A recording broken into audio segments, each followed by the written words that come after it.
Hey everyone, welcome back to Gaming Basics. In today's video, I'm gonna be guiding you through how to unlink Evony from Facebook. You can easily unlink Evony from Facebook with a simple few steps, so let's jump right into the video. Make sure that you've opened up the Evony application on your device and you are inside the game. After you are, tap on the three dots located at the bottom right hand corner, right above Alliance.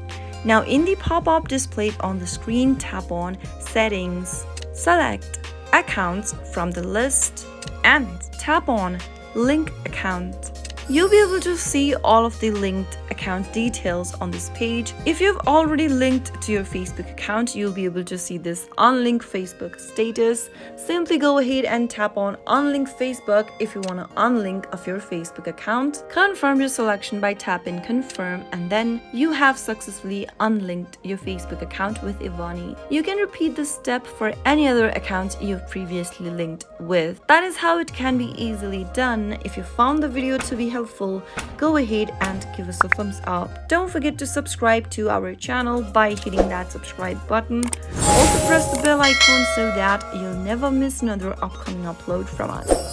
I'll see you again in the next video. Goodbye till then.